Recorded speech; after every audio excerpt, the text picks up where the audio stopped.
tal? ¿Cómo va eso?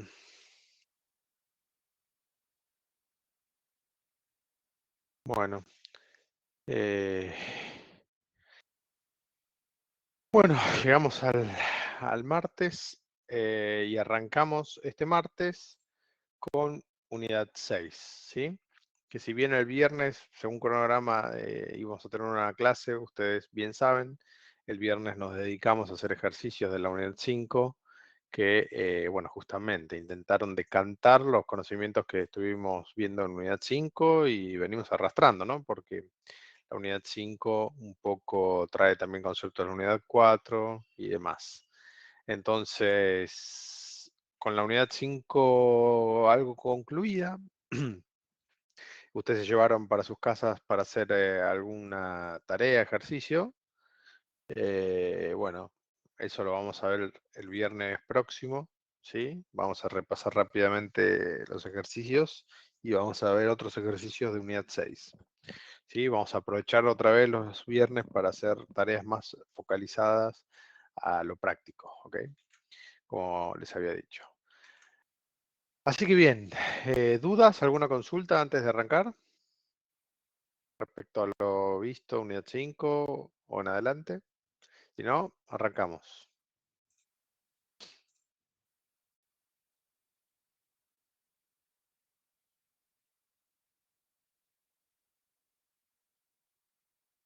Nada, por el momento. Bueno, vamos a arrancar entonces, ¿sí? Y vamos a poner en contexto un poquito lo que es la unidad 6, ¿sí? Fíjense que hablamos de equilibrio general, ¿sí? Y economía del bienestar, ¿ok? ¿Y por qué vemos esta unidad? ¿Sí? Sobre todo si uno em, ve el título, equilibrio general, eh, un poco va a hacer alusión a lo que, pensando en lo que venimos viendo, ¿dónde veíamos equilibrios? ¿Sí? ¿Dónde veíamos equilibrios nosotros? ¿Quién me puede responder?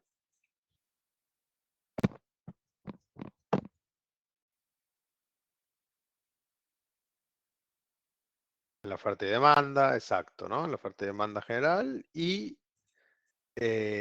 dónde más veíamos equilibrio?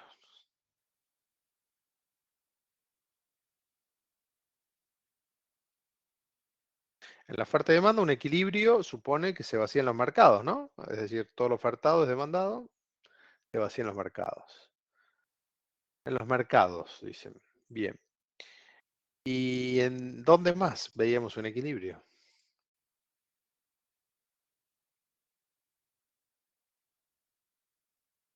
En los mercados, ustedes me dicen, en competencia perfecta, en un monopolio, digamos, ¿no? Bien. ¿Y en consumidor y productor?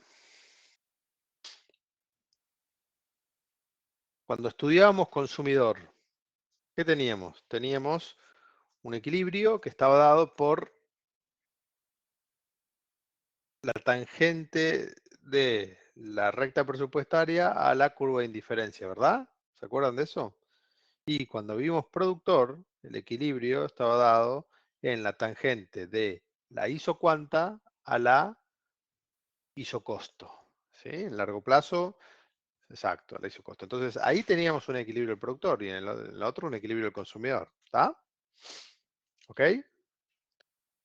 Entonces, ahí veíamos equilibrios que eran parciales, eran equilibrios del consumidor y del productor, ¿sí? Con lo cual, nosotros sabíamos que si el comportamiento era como tal y como lo pregonaba la teoría microeconómica en la teoría del consumidor y la teoría del productor, o la teoría de la demanda y la teoría de la oferta, bueno, entonces la oferta y la demanda se iban a comportar tal lo que dice el modelo, ¿sí? Pero no está garantizado que la oferta y la demanda se comporte tal cual dice el modelo, porque la oferta y la demanda es la demanda es del consumidor individual y la oferta es de la empresa individual. Nada nos garantiza a priori, si bien ya vimos, digamos, algo, digamos, nada nos garantizaba que ese sea el equilibrio de todos los consumidores o de todos los productores. ¿Ok? Pero, sin embargo, justamente lo que hace la unidad 6 de equilibrio general y economía del bienestar es dar cuenta de qué forma ese equilibrio parcial en verdad es llega a ser un equilibrio general. ¿Ok? Es decir, para todos los consumidores o para toda la demanda o para todos los productores o empresas o para toda la oferta. ¿Está?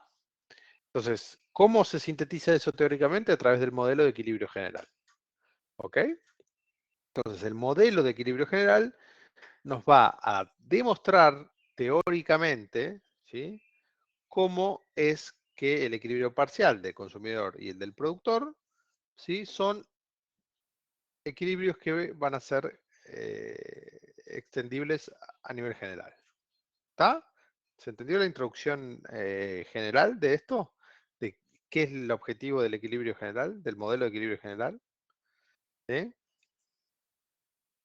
¿Se entendió? ¿Alguno? El objetivo, ¿sí? Ahora vamos a ver el contenido. Bueno, entonces, ¿qué vamos a ver?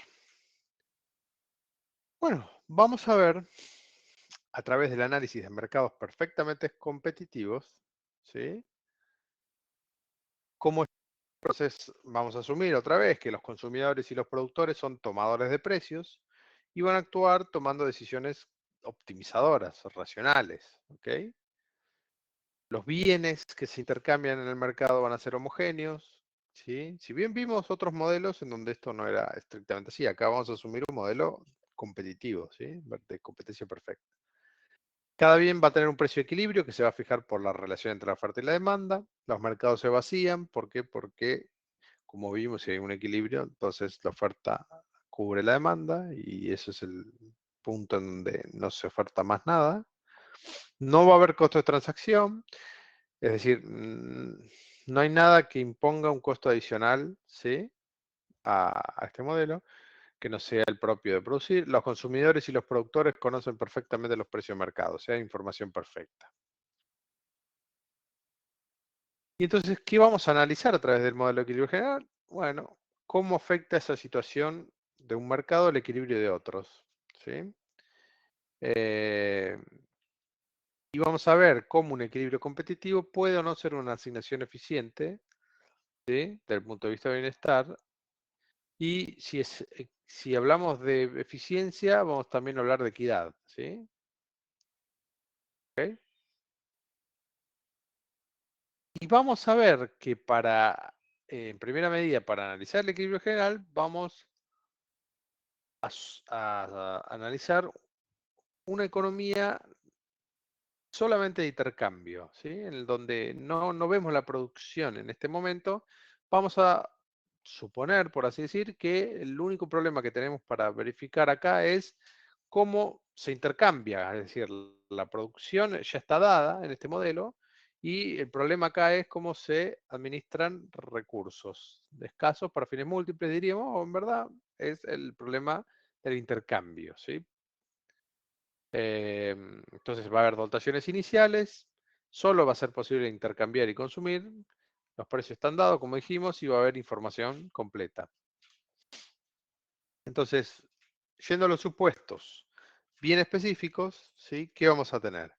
Vamos a tener un mercado de dos bienes, bien 1 y bien 2, o bien A o bien B, como quieran llamarlo, ¿sí? Dos consumidores, el consumidor A y el consumidor B, ¿sí? La demanda de los consumidores, de esos dos consumidores, va a ser la demanda del consumidor 1, ¿sí?, y la demanda del consumidor 2 de los bienes 1 y 2, o la demanda mejor dicho, del consumidor A más la demanda del consumidor B de los bienes 1 y 2. ¿Ok? Esa va a ser la demanda de los consumidores, ¿sí? Y las demandas se van a basar otra vez en las preferencias que son racionales, como vimos en la teoría del consumidor. Cada individuo obviamente va a consumir como máximo todas sus dotaciones, todo lo que puede consumir, ¿sí? No es que va a decir, no, esto no lo consumo. No, si lo puede consumir, lo consume, ¿sí? Y la dotación total de bienes de este modelo de equilibrio general es la suma de toda de la dotación del bien 1 y del bien 2. Es decir, existe cantidades de bien 1 y bien 2, las demandas y los comportamientos de los consumidores son racionales, entonces uno ya acá supone que con estos supuestos nada se escapa de este modelo, ¿sí? ¿Por qué? Porque, bueno, estoy suponiendo cosas que son bien concretas, ¿no? La cantidad de bienes que hay en ese mercado se agota, estoy diciendo en el modelo. ¿Por qué? Y porque los consumidores consumen todo lo que hay, no es que dejan algo. Ah, bueno, listo. ¿Sí? Entonces, ¿cómo verifico eso? Bueno, ¿cómo se va a verificar? Se va a verificar a través de la caja de Edgeworth, ¿sí? Que es ni más ni menos que un instrumento, ¿sí? Para poder verificar o dar cuenta de justamente, ¿sí? El intercambio, ¿sí? O cómo operan dos actores dadas unas dotaciones iniciales, ¿sí? ¿Está? Entonces, eso es el instrumento. Ahora, ¿qué dice la caja de Edgeworth? ¿Sí? Bueno, fíjense que si uno mira la caja de Edgeworth y mira acá hacia la izquierda, en verdad uno tiene el eje Y y el eje X. ¿Ok? Si miro lo mismo, pero de forma invertida, tengo el eje Y y el eje X de forma invertida. ¿Y qué me está diciendo esto? Bueno, me está diciendo que yo voy a juxtaponer al eje que venimos viendo el consumidor A, que consume bienes Y bienes X, o viene en en este ejemplo es el bien 2 y el bien 1, ¿sí? Voy a juxtaponer el otro consumidor de este modelo, que es el consumidor B. Dijimos anteriormente que había dos consumidores, A y B. ¿Sí? Esa es la simplificación del modelo. Entonces, si A y B son consumidores racionales, yo los puedo juxtaponer acá gráficamente a B y a través de la caja de Edgeworth, que son dos gráficos juxtapuestos, ¿sí? Obtengo, ¿sí? La relación gráfica que hay entre estos consumidores. ¿Y de qué forma? Y fíjense que lo que tengo graficado en la caja adentro no es otra cosa que curvas de indiferencia. ¿Ok? Si se fijan, acá yo tengo esta que es eh, esta primera curva que está acá, ¿sí? ¿Sí? Y esta segunda curva que está acá. Bueno, la primera es una curva de indiferencia del consumidor A. Y esta segunda es una curva de indiferencia del consumidor B. Si ustedes invierten el eje de B, digamos, ¿no? Los ejes X e Y de B, van a obtener otra vez, digamos, la curva de indiferencia normal que vimos. Entonces, esta curva de indiferencia es la misma curva de indiferencia, pero vista, ¿sí? De forma invertida. ¿Sí? ¿Me hago entender? ¿A qué estamos haciendo alusión acá? ¿Se entiende? ¿Sí? ¿Se entiende cómo estoy viendo el mismo gráfico, pero lo invierto, ¿sí? Lo pongo dado vuelta, digamos, ¿sí? De forma tal de poder poner en relación el movimiento del consumidor B con el movimiento del consumidor A. Sí, digamos, digamos que sería eh, el espejo, digamos. Si uno lo mira en el espejo estaría invertido, pero en verdad es el eje X e Y, ¿sí? Lo doy vuelta, ¿sí? Lo doy vuelta hacia atrás. Háganse de cuenta que este es el A, este es el eje Y y el eje X. Olvídense de esta parte de arriba. Bueno, este punto que está acá, este punto que está acá, ¿sí? Lo doy vuelta y lo llevo hasta acá arriba. ¿Sí? Entonces, la curva de indiferencia esta que está acá me va a quedar de la forma que tiene esta. ¿Sí? Y de esa forma, en verdad, yo lo que estoy haciendo es poner en relación dos consumidores. Porque acá dentro de la caja yo tengo el eje Y y el eje X para el A y el eje Y y el eje X para el B. ¿Sí? Y de esa forma grafico conjuntamente las curvas de indiferencia y ahora vamos a determinar cómo es posible encontrar relaciones entre estas gráficas. ¿Ok? Es una caja de Edgeworth, o sea, esto es un artilugio gráfico que nos va a permitir poner en relación el comportamiento de ambos consumidores. ¿Está? ¿Y cómo vemos el comportamiento de los consumidores de acuerdo a la teoría micro? A través de las curvas de indiferencia, obviamente. Y por eso acá está el gráfico de siempre del consumidor con el eje Y y el eje X y de la misma forma acá, pero juxtapuesto, ¿sí? ¿Ok? Entonces, ¿qué vamos a tener? Vamos a tener el bien 1 acá y el bien 2 acá, y de la misma forma el bien 1 acá y el bien 2 acá, para B. ¿Sí? Y tenemos curvas de indiferencia, acá hay solamente dos, ¿sí? Pero tenemos curvas de indiferencia para B, que es esta, y curva de indiferencia para A, que es esta. ¿Ok? ¿Y qué va a pasar en esta interacción gráfica que yo estoy viendo acá? ¿Sí? Bueno, lo que va a suceder es que al poner en relación estas dos gráficas, yo puedo ver en este espacio cómo puede haber puntos de intersección entre ambas curvas, que no son puntos aleatorios, sino que son puntos en donde verifico, ¿sí?, que eh, hay una relación entre los bienes que hay en toda esta economía de intercambio. ¿Por qué? Porque la dotación total de los bienes está dada acá en esta caja de Edgeworth. ¿Qué quiere decir? Y lo máximo que se puede consumir, por ejemplo, si A consumiera 0, ¿sí?, bienes de X1, ¿ok? Si A consumiera 0 bienes de X1, B debiera consumir todos los bienes X1, ¿sí? Y de la forma análoga, si A consumiera 0 de X2, que es el eje de la izquierda, el Y, B debiera consumir todo que hay de X2. ¿Se ve? Digo, esto no va a suceder porque estamos hablando de curvas de indiferencia normales, digamos, ¿no? No soluciones de esquina. Entonces, acá esto no va a suceder, pero lo que quiere decir es que nada se escapa de la caja de Edgeworth. Todas las dotaciones de bienes están dentro de ella. Y lo que nosotros vamos a ver a través de la curva de indiferencia es cómo se van a asignar conjuntamente los bienes tanto para el consumidor A como para el consumidor B. ¿Y eso de qué forma lo podemos ver? Bueno, analizando conjuntamente A y B. Antes lo veíamos solo para un consumidor, ¿sí? Solo para un consumidor. Ahora lo vamos a ver conjuntamente para A y para B, ¿sí? Dos consumidores. ¿Está bien? Entonces, sabemos que en los distintos puntos de la curva de indiferencia hay distinta tasa marginal de sustitución o relación marginal de sustitución, ¿sí? Bien.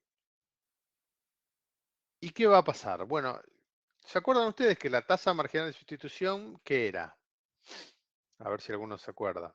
¿Qué es la tasa marginal de sustitución?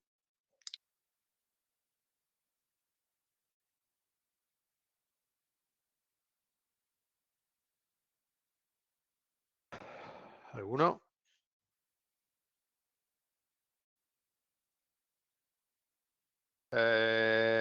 Sí, pero en términos teóricos, qué nos dice?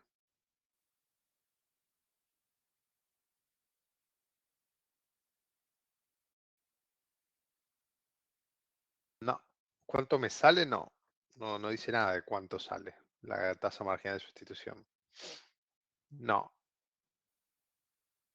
No, nada que ver, Araceli. Eso te pido revisarlo porque nada. ¿Cuánto me sale producir una unidad más? En todo caso, se asocia a el costo marginal, ¿ok?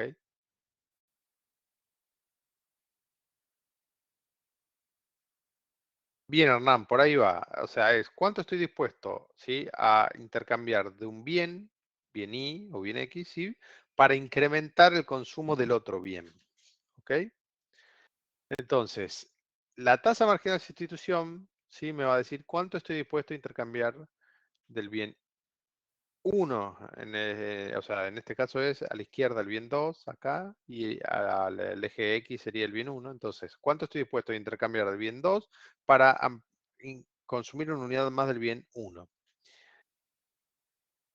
Entonces, si yo tengo una tasa marginal de sustitución acá, sí, como si estoy en este punto me está diciendo que A tiene una tasa marginal de sustitución de intercambiar, o sea, bastante alta. ¿Por qué? Porque está dispuesto a intercambiar más bienes 2 para incrementar una unidad del bien 1. Y esto, ¿por qué concluyo esto? Por la forma que tiene la curva de indiferencia. Es decir, está más dispuesto a resignar, por ejemplo, un bien 2 para pasar un punto como este, resigna bastante de 2, todo esto, ¿sí?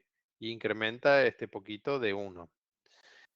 Pero, ¿qué pasa? Si miro B, la relación es inversa. ¿Por qué? Porque B tiene mucho de 1 y poco de 2.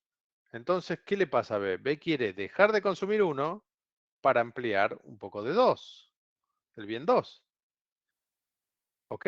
Y entonces, ¿qué está sucediendo? Está sucediendo que entre estos dos consumidores hay una tasa marginal de sustitución distinta y hay una relación de complementariedad entre lo que desea uno respecto de lo que desea otro. ¿Por qué? Porque quiere lo que el otro tiene, digamos así, en el intercambio lo van a poder suplir. Es decir, esa tasa marginal diferente que tiene uno va a motivar a que A y B intercambien.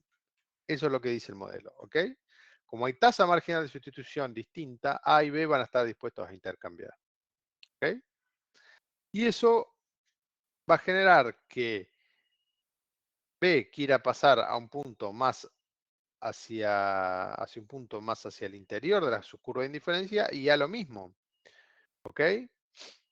Pero aún en un punto por acá o en un punto por acá, ¿qué pasa en un punto acá y un punto por acá? Bueno, va a pasar que yo todavía en verdad puedo incrementar las opciones de intercambio. ¿Por qué? Porque las tasas marginales todavía siguen siendo distintas entre A y B. Y entonces, ¿qué estoy queriendo decir? Lo que estoy queriendo decir es que el intercambio va a suceder toda vez que la tasa marginal de sustitución sea distinta entre A y B. Es decir, en W, en Z, las tasas marginales de sustitución son distintas. ¿Cuándo son iguales? Cuando estamos en un punto como L. ¿Y esto qué quiere decir? Que en este punto ya no hay más incentivo a intercambiar. Ya todos los bienes que estaban, las dotaciones de los bienes que estaban disponibles para intercambio, ya agotaron el intercambio porque cada consumidor no desea intercambiar más. ¿Por qué? Porque agotó su tasa marginal, o sea, agotó sus requerimientos de sustituibilidad, por así decirlo. Y eso, ¿cómo se expresa? Se expresa en la igualación de la tasa marginal de sustitución. ¿Sí? Cuando tengo la tasa marginal de sustitución, ven acá, RMSA igual a RMSB, la relación o la tasa marginal de sustitución de A es igual a la tasa marginal de sustitución de B. Esto me garantiza que yo estoy en un óptimo de Pareto. ¿Y qué es eso? Una asignación óptima de Pareto. ¿Sí? Que si yo estoy en un punto como ese, estoy agotando, ¿sí?, el intercambio.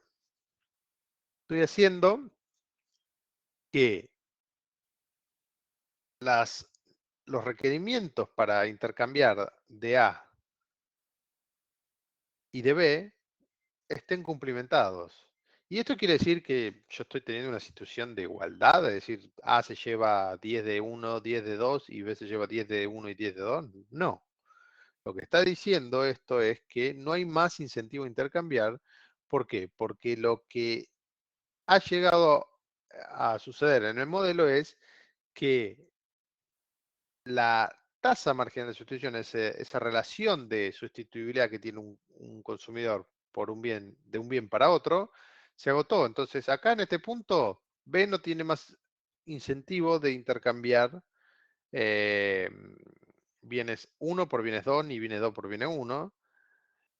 Y lo mismo pasa con el consumidor A. Y fundamentalmente lo que sabemos es que en este punto, ¿sí? Yo no tengo más bienes por asignar. ¿Ok? Ya no tengo más bienes por asignar. ¿Por qué? Porque estoy en el máximo de utilidad posible para el consumidor A, llega a la curva de indiferencia más alta, y en el máximo de utilidad posible para el consumidor B, que llega también a su curva de indiferencia más alta. Eso es el punto B. ¿Y por qué es un óptimo de Pareto, como se dice acá? ¿Por qué? Porque no es posible mejorar la situación de la utilidad de B o la utilidad de A sin afectar la utilidad del otro. Es decir, si yo quisiera mejorar la utilidad de A, tengo que pasar de B, por ejemplo, tengo que pasar a una curva de indiferencia más hacia la izquierda.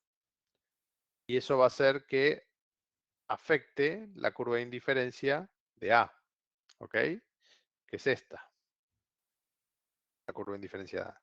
Si yo quisiera pasar un punto de más utilidad de B, tengo que pasar de un punto como este L a un punto por acá. Si paso un punto por acá, lo que estoy haciendo es bajándole la utilidad total a A. Por eso los óptimos de Pareto son puntos de equilibrio, o sea, puntos de asignación óptima, en donde no se puede mejorar la situación de un individuo sin que se empeore la otra. ¿Y qué quiere decir? Que las dotaciones están todas asignadas, todos los bienes están asignados, y la única forma de incrementar la utilidad de uno es empeorando la del otro. ¿Ok? ¿Por qué? Porque no hay más bienes en esta economía, hay una cantidad determinada. Entonces, cuando yo resuelvo el problema de la asignación, es decir, de cómo se reparten básicamente estos bienes, ¿sí? Bueno, tengo resuelto el problema fundamental que se proponía este modelo, ¿sí? En este punto. Cualquier otro punto lo que me está diciendo es hay asignación ineficiente. ¿Por qué? Porque acá, ponele, ¿sí? Yo lo que está sucediendo acá es que en verdad todavía hay incentivos para que se intercambien bienes entre A y B de forma tal de incrementar la utilidad de al menos alguno de los dos. ¿Sí? De al menos alguno de los dos. ¿Sí? Entonces, eso pasa cuando no tengo un punto en donde se tengo igualación de las tasas marginales de sustitución. ¿Ok?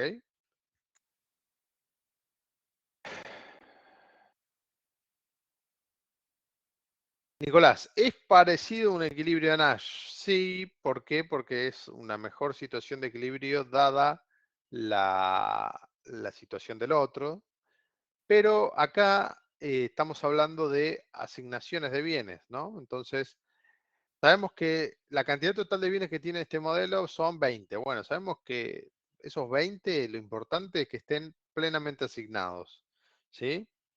Que no haya bienes sin asignar, es decir, que no haya bienes sin dejar de consumir.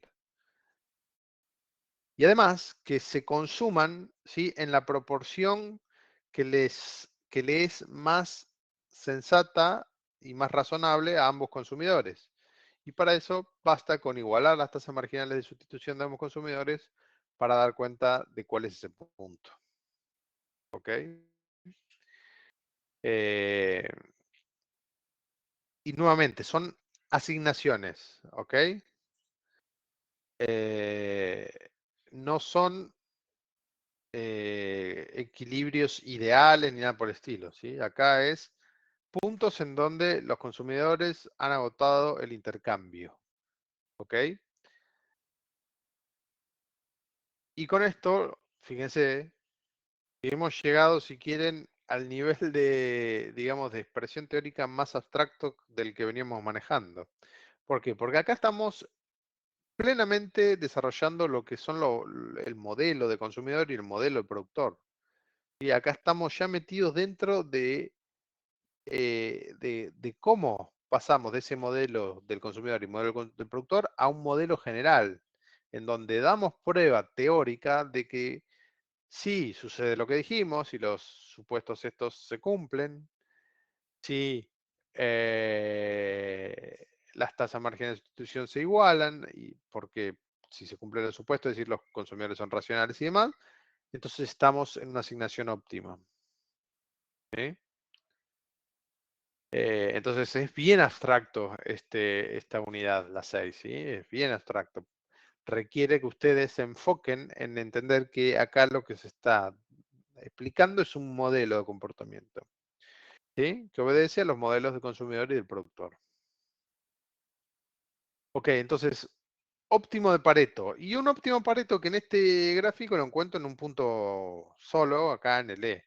Pero puede que yo tenga muchos, como les decía yo, que puede que A consuma mucho menos y B mucho más, o A mucho más y B mucho menos. Lo importante es que la asignación sea óptima desde el punto de vista de la eficiencia. ¿Por qué? Porque de esa forma me garantizo que los mercados se vacían, que no sobra o que no hay incentivos a intercambiar, ¿sí? A no tener una relación de intercambio que satisfaga las necesidades de consumo del consumidor A o el consumidor B. Entonces, cuando yo miro en la caja de Edgeworth el mapa de curvas de indiferencia, lo que tengo es algo como esto. Las distintas curvas de indiferencia de A, ¿sí?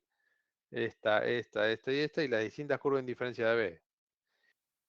Y si yo hago la abstracción de solo poner acá los puntos de equilibrio u óptimo de Pareto, ¿por qué? Porque podría poner muchísimas más curvas de indiferencia en donde no hay óptimos, ¿sí? Donde el óptimo no se cumple, pero acá lo que se está simplificando es poner las curvas de indiferencia en donde sí existen los óptimos. Bueno, si yo tengo distintas situaciones de óptimas como T1, T2, T3 y T4, lo que yo podría suponer y establecer es, bueno, cuando tengo ese cúmulo de óptimos, puedo tener una curva que intersecte todos esos puntos, ¿sí? ¿Y eso qué me va a decir esa curva? Bueno, esa curva lo que me puede identificar es la curva en donde hay contrato. ¿Y por qué contrato? Y porque en ese punto hay contrato, ¿sí? O se agota el intercambio o se da el intercambio definitivo. Entonces, por eso, curva de contrato. Es el conjunto de asignaciones óptimas. En estos puntos, todos, ¿sí? Los consumidores están satisfechos con la relación que tienen de consumo, ¿sí? Es decir, la dotación que tienen de consumo. ¿Son puntos equitativos otra vez? Y vamos a ver, no necesariamente, ¿ok? ¿Sí? Pero son puntos en donde, dada la dotación, hay un acuerdo entre estos consumidores de que se agota el intercambio, ¿sí? Ya todos los bienes han sido asignados en debida forma, ¿sí? Y fíjense, esta curva de contratos está puesta como la intersección de puntos, ¿sí? Donde el intercambio entre el consumidor A y el consumidor B efectivamente sucede. Bárbaro. Y entonces, ¿qué puedo yo extraer de esta curva? Bueno, puedo extraer que son puntos en donde me refleja cómo es la utilidad del consumidor B y del consumidor A en cada punto. ¿Por qué? Porque acá la utilidad del consumidor A, que estaba acá, es muy alta, mientras que la del consumidor B, al menos sabemos que es esta primera curva de indiferencia que es más baja que la del A, que está allá arriba de todo. Entonces, la curva de contrato me va a expresar, ¿sí? Eh, bueno, la utilidad directamente, ¿sí? Si yo agarro la curva de contrato y la expreso en términos de utilidad, lo que voy a obtener son los puntos en donde tengo asignaciones óptimos de Pareto, ¿sí? Y puedo verificar cómo acontece la respectiva utilidad. Es decir, cómo puedo verificar cuánta utilidad tiene el consumidor A y el consumidor B. ¿Sí? Y puedo verificar si estamos en asignaciones eficientes, ¿sí? Si se agotan todos los intercambios, o en una asignación ineficiente. Y asimismo, como es la utilidad, yo en los puntos sobre la curva digo, son todos eficientes. ¿Por qué? Porque son puntos que se derivan de la curva de contrato. ¿Sí? Es decir, en todos estos puntos se agota el intercambio. Por lo tanto, son puntos eficientes. ¿sí? Punto E, punto D, punto E, punto D, punto como este, punto E, ¿sí? Ahora bien, estos puntos, ¿sí? Pueden ser más o menos equitativos. ¿Y por qué? Porque fíjense, en el punto E yo agoto todos los intercambios. En el punto D también. Pero ¿cómo es la utilidad en el punto E y el punto D? En el punto E, la utilidad de B es esta área, ¿no? Todo hasta acá. Hasta, uy, por acá arriba. Y la de A, ¿cómo es? En el punto E es esta parte, ¿no? Es un poco menos, si se fijan. Bien. Bueno, ese es un nivel de, si quieren, distribución de la utilidad. ¿Ok? B tiene un poco más que A de utilidad total. ¿Ok? Y el punto D, bueno, el punto D parece ser un punto un poco mejor. ¿Por qué? Porque A tiene más y B tiene menos. Y un punto como Z parece ser todavía más equitativo. Es un punto posible, ¿por qué? Porque estoy al interior de mi frontera de posibilidades de utilidad, que es esta curva, ¿sí? Esta curva se deriva de la curva de contrato, ¿sí? Del intercambio, y la denominamos frontera de posibilidades de utilidad. ¿Por qué? Porque es la frontera, es decir, desde esta frontera hacia la izquierda tenemos puntos posibles en donde hay eh, utilidades diversas, puntos posibles de intercambio. ¿Son todos puntos eficientes de la curva hacia la izquierda? No, todos puntos ineficientes. ¿Por qué? Porque los únicos puntos eficientes son sobre la curva. ¿Ok? Y la equidad, bueno, la equidad o la distribución de la utilidad acá, no importa. Lo que importa es que sean puntos eficientes, ¿sí? Porque de esa forma se agotan todos los intercambios. Si yo estoy en un punto como este, sé que la utilidad total de B está por acá arriba y la utilidad total de A está por acá, ¿sí? Pero este punto es eficiente, mientras que un punto por el medio acá es ineficiente. ¿Por qué? Porque acá no agoto todos los intercambios, ¿sí? Acá yo lo que tengo son bienes sin asignar, básicamente, ¿sí? Eh, y los puntos por arriba, obviamente, las fronteras no existen. No existen porque no están dentro de las dotaciones de bienes que estamos viendo acá, ¿sí? No es posible. ¿Ok? Entonces, fíjense que partimos de los supuestos estos bastante simples, metimos los dos consumidores dentro de la caja de dashboard, analizamos sus curvas de indiferencia, vimos que mientras las tasas marginales de sustitución sean distintas, va a haber incentivo al intercambio y por lo tanto, de esa forma yo llego de forma iterativa a puntos óptimos en el sentido de Pareto. Una vez que llegue a esos puntos óptimos en el sentido de Pareto, que dijimos son puntos óptimos en el sentido de Pareto, porque si yo me muevo de esa situación, estoy empeorando la situación de algún individuo para mejorar la del otro, por eso es una óptima de Pareto, ¿sí? Puedo verificar en la caja que varios puntos óptimos de Pareto forman una curva de contrato que, si la expreso en el plano de la utilidad, me va a dar cuenta de la utilidad total de este intercambio para el consumidor A y el consumidor B y de los de los puntos que son eficientes en el sentido Pareto, ¿sí? Sobre todo la curva. Y la frontera de posibilidad de utilidad me expresa la utilidad total que tiene este intercambio, esta economía de intercambio, ¿sí? Si yo mirara, por ejemplo, este frontera posible de utilidad y tengo en este mismo eje, supónganse que ponemos acá utilidad de, de si uno analiza a nivel muy global, para ponerlo así, ¿no? Los bienes de toda la economía del mundo y pone acá, supónganse, utilidad de Argentina y acá utilidad de Estados Unidos, algo estoy haciendo una abstracción y simplificación muy grande, pero para que usted lo entienda. ¿Qué va a pasar? Uno va a ver que en verdad el punto de eficiencia acá estaría, si hubiese un punto de eficiencia, estaría por acá arriba. ¿Por qué? Porque sabe que la utilidad de los consumidores de Estados Unidos es mucho más alta respecto a los consumidores de Argentina.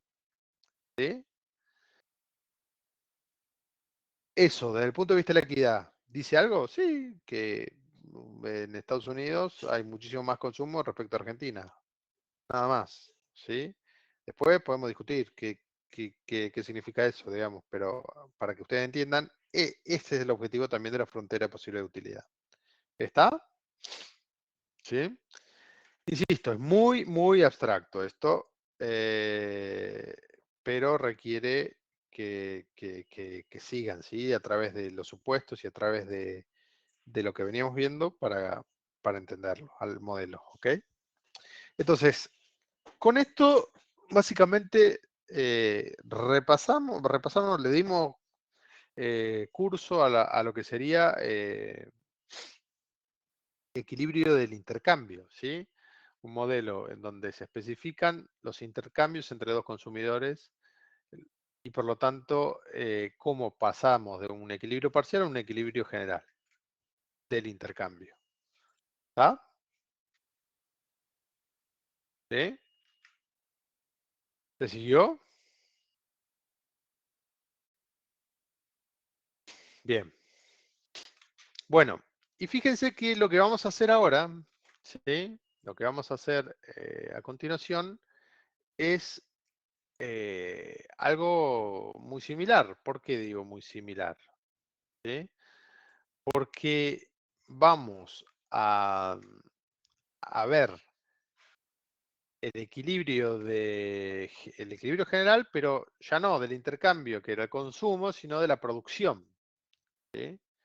Entonces, el análisis que vamos a hacer acá es análogo al que acabamos de hacer, pero en vez de consumidores que consumen bienes, como bien saben, vamos a tener que productores, ¿sí?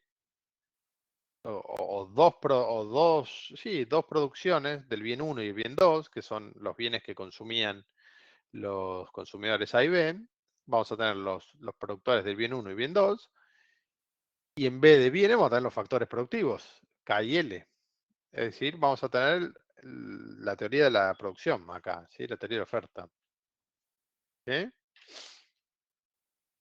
¿Está? Entonces, dos bienes, el 1 y el 2, dos factores, trabajo y capital, como venimos viendo. La demanda de los factores para producir el bien I, S, el bien, en verdad, el bien I es los bienes totales I, 1 y 2. Bueno, va a ser la demanda total que tenga este modelo de K y L, ¿sí? Y esa demanda se basa en la tecnología que tenga la empresa, es decir, cómo combina K y L. La producción de cada bien va a consumir como máximo todas las dotaciones, ¿sí? Que tiene a disposición, lo mismo que antes. Y la dotación total es, bueno, la que existe, o sea, la que hay. ¿Sí? Si digo que hay 10 de L y 10 de acá, y 10 de L y 10 de acá, no hay más y menos. ¿Sí? Entonces, ¿qué vamos a hacer? Vamos a apelar a lo mismo, ¿ok? Pero en este caso, ¿qué va a haber acá? ¿Consumidor A y consumidor B? No, va a estar la producción o el productor del bien 1 y el productor del bien 2, que contratan ambos factor K y factor L. ¿Sí? El productor del bien 1 contrata K y L para producir el bien 1, el productor del bien 2 contrata K y L para producir el bien 2. Y exactamente igual al análisis que hicimos anteriormente, vamos a tener, en vez de curva de indiferencias, las isocuantas. ¿Sí? Y las isocuantas van a expresar de la misma forma que si yo estoy en puntos que no son óptimos de Pareto como los que vimos recién, voy a tener asignación ineficiente, es decir, un productor va a estar incentivado a liberar trabajo o liberar capital, ¿sí? Y de esa forma, si eso sucediera, el otro va a contratar esa parte que libera de capital el otro productor y va a resignar lo que necesita el otro. ¿Por qué? Porque en definitiva, ¿sí? Al ser tan simplificado este modelo, ¿sí? Lo que yo estoy asumiendo es que si hay distintas tasas marginales de sustitución, bueno, lo que yo no quiero de una cosa, el otro la está queriendo. ¿Sí? Y así de simple es. ¿Sí? Es más, que yo no quiera parte de K, por ejemplo, ¿sí? Genera incentivos a que el otro quiera esa parte de K. Por eso las tasas marginales de sustitución van a ser distintas. Y en el punto en que se intersecciona la tasa marginal de sustitución, bueno, tenemos, como vimos anteriormente, puntos eficientes en el sentido de Pareto. Y acá, ¿qué pasa? Un punto eficiente me está diciendo que no hablo de utilidad, sino de mejorar la situación, y no de mejorar la situación, sino de incrementar la producción. ¿Por qué? Porque son isocuantas. Es decir, si yo me paso una isocuanta de un punto como este hasta este, estoy incrementando la producción del bien 2. Y me paso de un punto de este a este, estoy incrementando la producción del bien 1. Con lo cual, ¿sí? Una asignación óptima implica un punto en donde ya agoté los intercambios de factores y la única forma de moverme hacia otro punto es resignando la producción de la cantidad producida de alguno de los dos bienes que se producen en este modelo. ¿Sí? ¿Se entiende esto? ¿Eh? Espero sus comentarios, ¿sí? Me voy a buscar un vaso de agua y mientras agradecería me comenten, ¿sí? Porque esta parte es bien abstracta, ¿sí? Entonces, porfa, hagan sus comentarios, aunque sean breves. Busco un vaso de agua y vengo.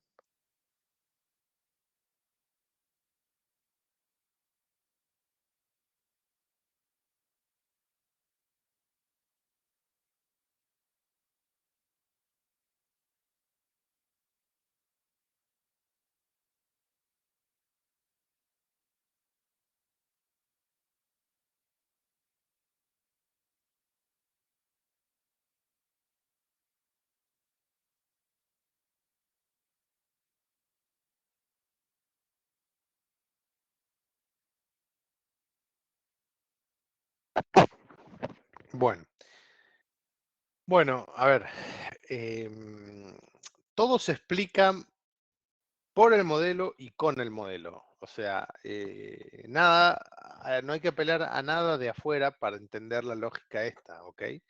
Entonces, entendiendo los modelos del consumidor, del productor y ahora del equilibrio general del intercambio de producción, con las variables y los fundamentos que tienen los modelos, ¿sí? Después podemos pensar más adelante, que lo vamos a hacer, qué grado de, de- de coherencia, a ver, coherencia interna tiene, pero más bien, ¿qué nos pueden explicar? ¿Sí? De la realidad. Porque en definitiva a eso apelamos cuando uno estudia una ciencia, ¿no? Y la economía es una ciencia. Entonces, la economía trata de explicar una realidad. Entonces, a la micro, acá está dando instrumentos teóricos y uno tiene que ver si esos instrumentos teóricos pueden ayudar a explicar cierta realidad. ¿Sí? Bueno, entonces, caja de dashboard por la producción, lo mismo, ¿sí? Como dijimos, tenemos puntos eficientes en el sentido de Pareto y esos puntos van a transformarse en una curva de contrato. Es decir, la curva de contrato sí que va a ser la intersección de todos los puntos eficientes en el sentido de Pareto. Y esa curva de contrato, en este caso no la podemos poner expresada en términos de utilidad, porque acá lo que hay no es utilidad, sino producción. Son isocuantas. La tenemos que poner en términos de producción. ¿Y qué nos va a decir? Nos va a definir una frontera de posibilidades de producción. ¿Qué es esto? ¿Y qué es la frontera de posibilidades de producción? Bueno, no es ni más ni menos que la cantidad total de bienes que produce esta economía, tanto el bien 1 como el bien 2. ¿Sí? La frontera, y nuevamente lo mismo, todos los puntos sobre la frontera son Pareto óptimo, ¿ok? Las cantidades máximas, ¿sí? Eh, el bien 1 y bien 2, acá que no se confundan con A y B, ¿sí? A y B eran los consumidores. Bueno, las cantidades óptimas y máximas del bien 1 y el bien 2, ¿sí? Y sabemos nuevamente, por lo que vimos recién, que puntos por afuera no son posibles, pero puntos por adentro sí. El problema es que los puntos por adentro no son Pareto óptimos, ¿sí? Porque no hay asignación eficiente de factores. Entonces, si hubiese asignación eficiente, yo podría incrementar la producción más. Y bueno, incrementar más la producción significa que puede hacer casi todo de 2 o casi todo de 1 o una proporción, no sé, en el medio, no importa cuál. Lo importante es que sea una asignación eficiente de esos factores. ¿Ok? Entonces, fíjense que acá, en el modelo micro, no existe, por ejemplo, la planificación económica, básicamente. Acá lo que hay son factores que se contratan libremente y dada la situación del mercado se llega a una solución eficiente en donde se va a producir una cantidad del bien 1 y bien 2 que será tal, no sabemos cuál, pero va a depender de cuál va a ser el intercambio de esos factores y los precios relativos de esos factores. ¿Ok? Bien, ¿se entendió entonces hasta acá un poquito de qué va la mano con el equilibrio general del intercambio y de la producción? ¿Sí? ¿Se entendió? ¿Comentarios?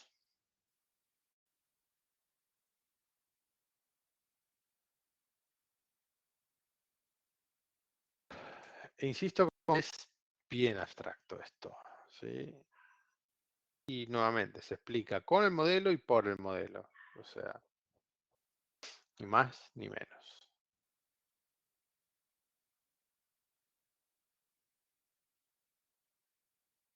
Bien, bueno, no hay más comentarios. Me imagino que los dejé medio atónitos porque el grado de abstracción es bastante alto.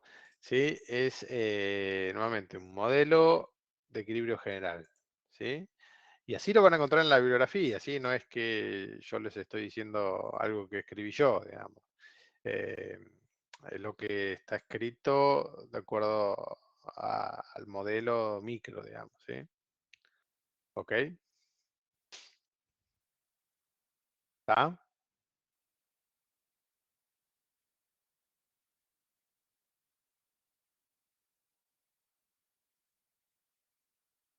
Bueno, bien, entonces, a ver, vamos a ver eh, una cosita chiquita más. Bien, bueno, entonces me alegro de ese ejemplo, pero igual insisto con que el viernes voy a llevar ejercicios para que hagamos, ¿sí? Pero vamos a ver una sola cosita más y ya con esto los libero. Que tiene que ver con, bueno, cuál va a ser el equilibrio competitivo que tenga esta economía, ¿sí? Cuando tenemos consumidores y empresas que son tomadores de precios, ¿sí? Y las conductas maximizadoras tanto de utilidad como de beneficios para las empresas, ¿sí? Se supone que los mercados se van a vaciar. Ese es el equilibrio competitivo. ¿Y cuándo sucede esto? Bueno, y acá la, la, la expresión del cuándo, digamos, ¿sí? ¿Y cuándo? Bueno, nosotros teníamos la frontera de posibilidad de producción, que era el máximo de producción posible, ¿sí? Máximo de producción posible, que lo que está diciendo, bueno, justamente cuánto puede producir esta economía en total, ¿sí? Tanto el bien 1 como el bien 2.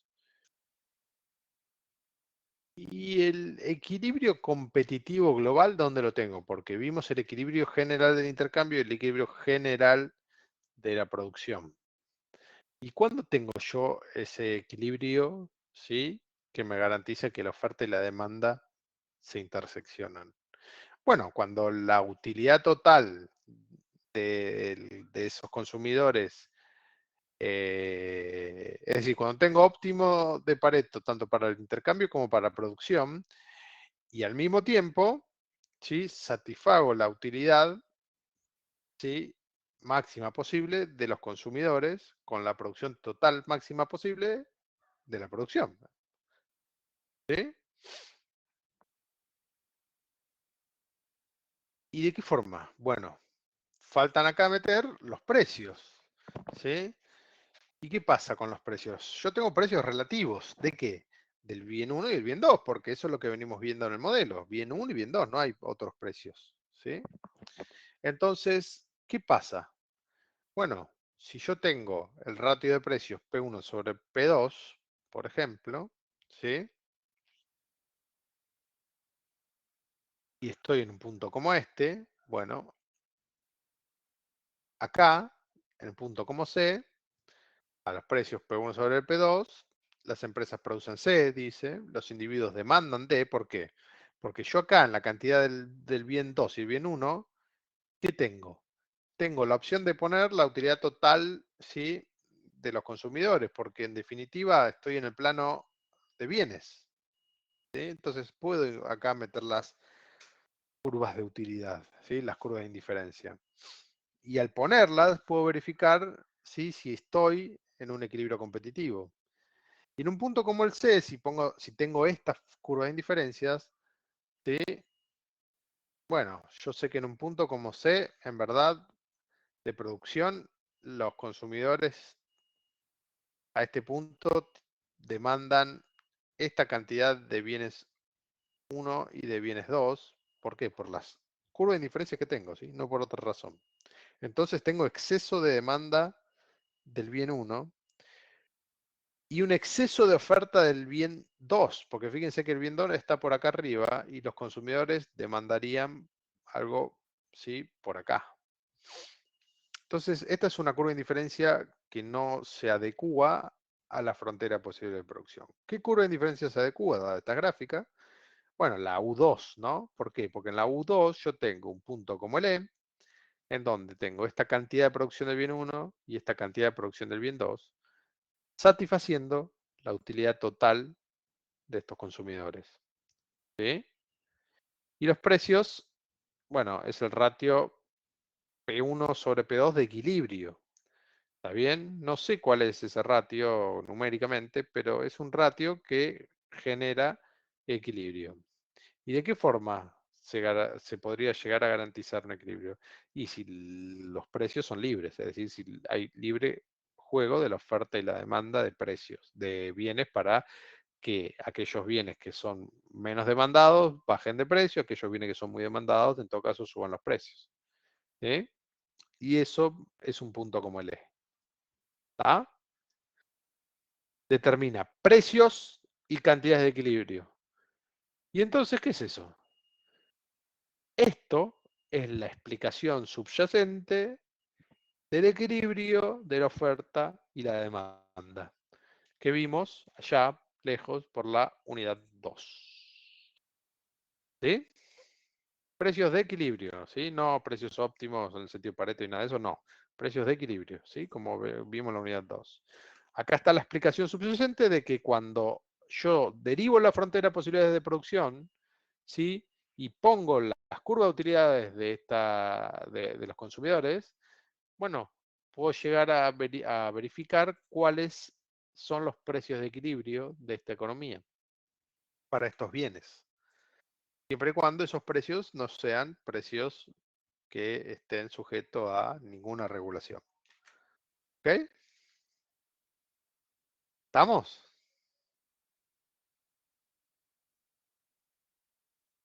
Entonces, acá está la ley de Balraj que dice que el valor de los excesos de demanda es exactamente igual a cero en todos los mercados, ¿sí? A cualquier conjunto de precios. En verdad lo que está explicando, para que usted entienda, es que los mercados se vacían. ¿Sí? ¿Por qué? Porque esto que explicamos, si los precios son libres, bueno, entonces habría incentivos a llegar a un punto como este, como el E. ¿Ok? Y eso va a suceder en tanto los consumidores consuman sobre su restricción presupuestaria.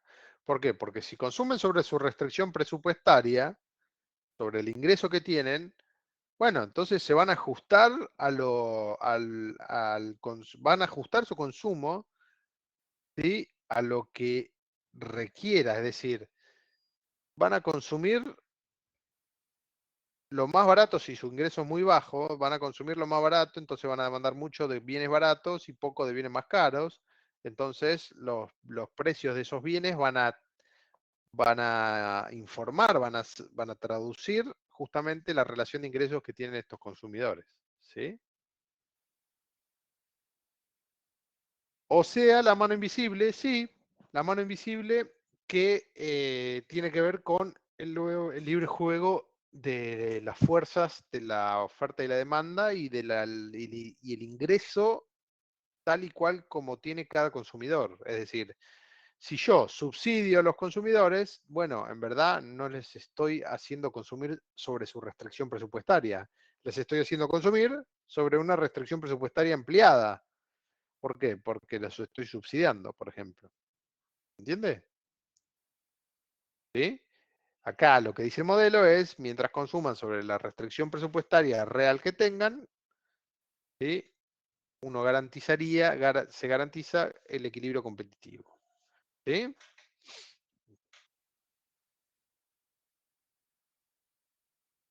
No, acá la demanda agregada, en términos macroeconómicos, no está metida, digamos. La demanda agregada ya tiene que ver a ver, acá de toda la demanda agregada, uno tiene consumo, inversión, ahorro, etcétera, ¿verdad? Lo único que está viendo, ¿sí? De la demanda agregada, acá toda la parte, digamos, de subsidio y demás, y lo que te quedas es con la oferta total de bienes, ¿sí? Que se iguala a la demanda total.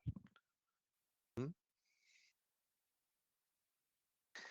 Pero bueno, el equilibrio competitivo se garantiza, como dice acá, siempre que tengamos esta relación, ¿no? De libertad en la determinación de los precios y que los consumidores consuman. O sea, para que haya libertad en la relación de los precios, también los consumidores deben consumir con la restricción presupuestaria que tengan. No pueden consumir por arriba de su restricción real presupuestaria. ¿Sí? ¿Por qué? Porque si no, no se refleja eso en los precios de los bienes. ¿Estamos? ¿Sí? Bien. Bueno, y acá está lo de la mano invisible, ¿sí? Que decías vos, Hernán. ¿Sí? El egoísmo económico o la individualidad genera un resultado social deseable. Y esto estaba en Smith ya, ¿no? ¿Sí?